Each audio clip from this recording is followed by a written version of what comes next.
Here's a question not nearly enough people are asking as it relates to the Oakland Athletics relocation saga. Why is the team not playing here in Reno?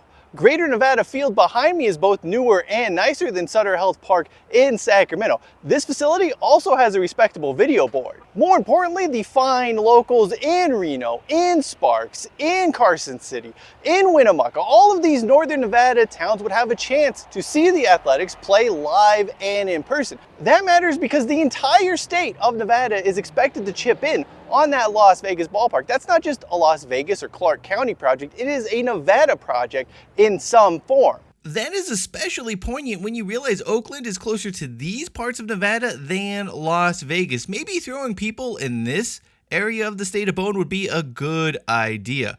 Of course, those hopeless defenders of John Fisher will try and claim the A's owner couldn't afford to lose his television money. Playing in Sacramento allows him to keep a majority of what the team earns via an agreement with NBCUniversal as part of NBC Sports California.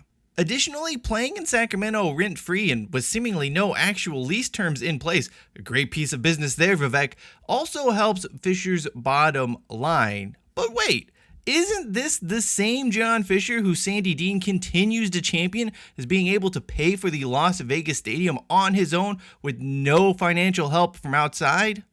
You can't simultaneously be broke and rich. Either Fisher is flush with money and should double down on the Nevada market, and make no mistake, Las Vegas is the name, but the entire state is the market.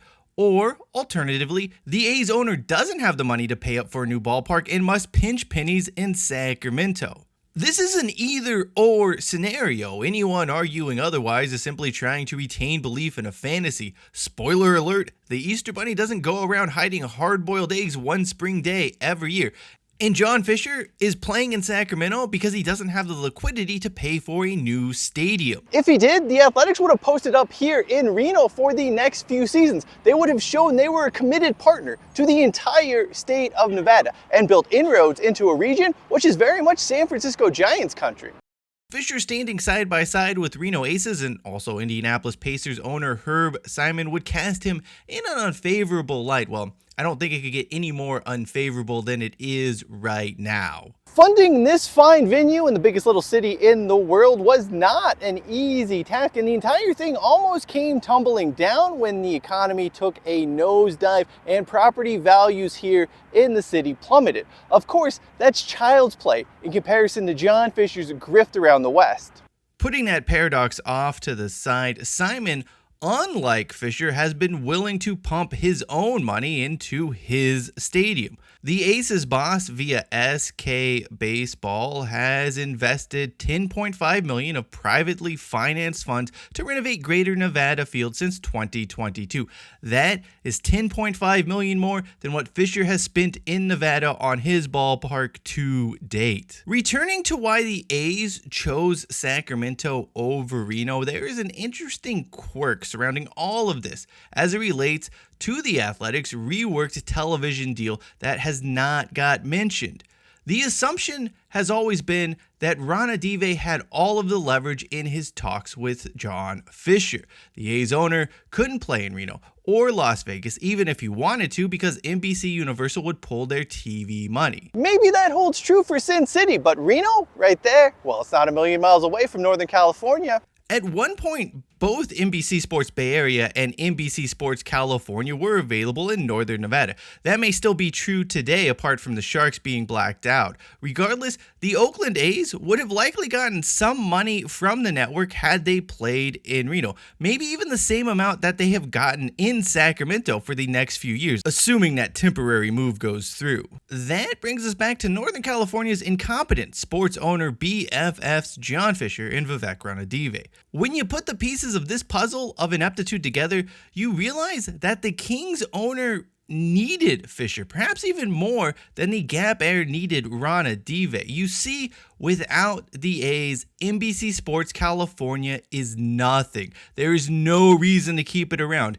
NBCUniversal either folds it back into NBC Sports Bay Area, leaving the Kings as a third and sometimes fourth fiddle for the network, likely only available on streaming when the Warriors or Sharks have games, perhaps even when the Giants have games during the spring. It's also possible, given the plight of the regional sports network business in recent times, the network just cuts the Kings loose altogether, leaving the NBA team without a broadcast deal and the money that comes along with it in place. That is a scary scenario. One that would explain why Ronadive was willing to bring in the A's for free, let them screw over fans in Sacramento with onerous season ticket terms and 0 postseason games. It was never about showing the city is a major league town. It was about ensuring the Kings could keep NBC Sports California afloat for a few more years before regional sports networks disappear into the ether forever.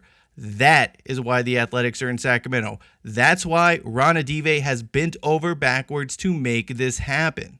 Does John Fisher play in Sacramento? The worst of the 3 ballpark options in the NBC Sports California coverage area if it wasn't free and he wasn't given carte blanche to squeeze every last dime from Sacramentans? Absolutely not. Staying in Oakland with the full $67 million annually in TV money, or Reno, where he can show Nevada he's serious about being in the state in a better AAA ballpark with some TV money, are both better options. But when a desperate Vivek Ranadive came begging, well, the con man saw an easy score too good to pass up. TV money and a free place to play for as long as he needs it. Who knows or cares where the Athletics play 3 seasons from now? Ronadive and Fisher get to keep the money flowing for a few more seasons yet. In this billionaire you scratch my back, I'll scratch your back tomfoolery, it's easy to lose sight of those really getting screwed here. The people of Oakland and Northern Nevada. Those losing their beloved baseball team, and those being asked to fund a facility for a franchise they're unlikely to ever see play in person. For those in Sacramento who have fooled themselves into thinking the Athletics could stay forever, or that Ronadive is playing 4D chess with John Fisher, it's time to get real.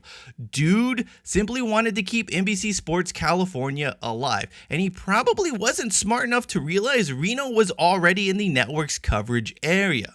So he just rolled over for Fisher, who took full advantage of him. Make no mistake, the A's owner sucks a lot, but he is no fool. Meanwhile, Ronadive, the Kings owner, just may be the biggest fool in all of sports. The logic from all parties here, it checks out.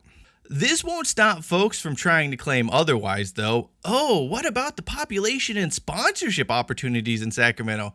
Well, those would have been available in Oakland if Fisher didn't go scorched earth on the entire East Bay. In fact, he would have had a bigger pool of sponsorship opportunities and potential attendees for his games if he didn't take a massive deuce on his current hometown. Sacramento is a bigger market than Reno? Sure, cool, but the Rivercats are only outdrawing the Aces by a few hundred attendees per game. There isn't this massive discrepancy in attendance. Some may argue that Sacramento has more opportunities for corporate sponsorships. Bigger companies are located in California's capital city. And while that may be true, Reno has 2 major entities that would love seeing Major League Baseball playing here in Reno. Caesars Entertainment, the operators of the Row, and Artie Morello over at Grand Sierra Resort. I have no doubt that those 2, the Reno Chamber of Commerce, all of the hospitality interests here in this city would put up a pretty penny to get the A's to play here, even if it was for only 3 to 4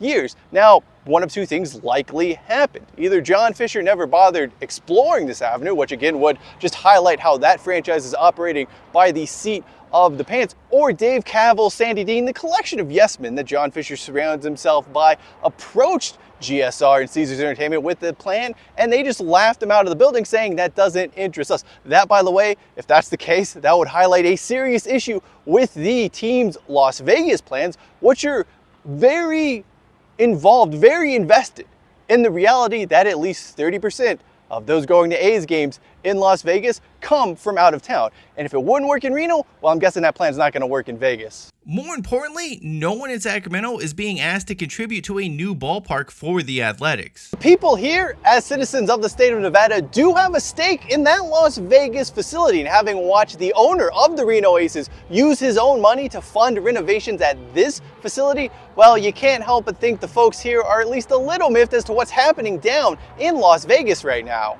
Meanwhile, fans in Sacramento are being told they need to commit to an undetermined amount of time to be involved with the A's, who have already come out and said their stay is temporary. So much so that the Sacramento name, the name of the city, won't even be mentioned when discussing the team officially. This is not a great sign for anyone, not for the people of Las Vegas, who probably aren't getting a new ballpark built, not for the people in Sacramento who are just getting used, not for Reno, not for Major League Baseball. This should be a huge yawning red flag, and yet no one in Rob Manfred's office seems all that interested in paying attention to it.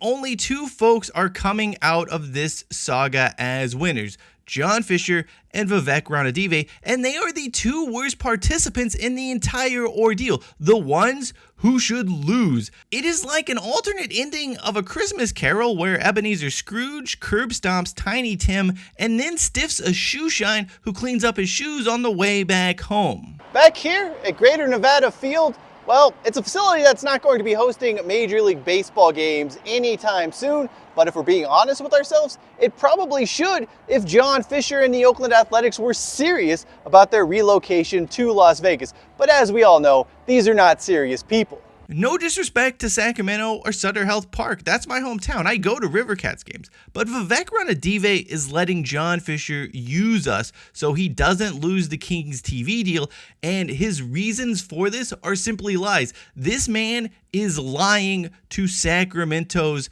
face. In wanting to prove we are a big league city, in wanting to prove that Sacramento deserves Major League Baseball, all Ranadive has done is shown he's a minor league owner, and now we'll never get an MLB franchise. Meanwhile, one of Ranadive's NBA ownership colleagues, Herb Simon, is using his own money to spruce up what is one of minor league baseball's better facilities. You know, Reno, it may never be a major league town, but at least those here aren't getting played for fools. Thank you for watching this video. To learn more about the experience of Nevada football, video upper left-hand corner of your screen, and to hear about my plan on how Oakland and Sacramento could share the A's full-time, video lower left-hand corner. Until next time, I am Cheyenne Hollis. This is The Touchback, and as always, hashtag take it out to the 25.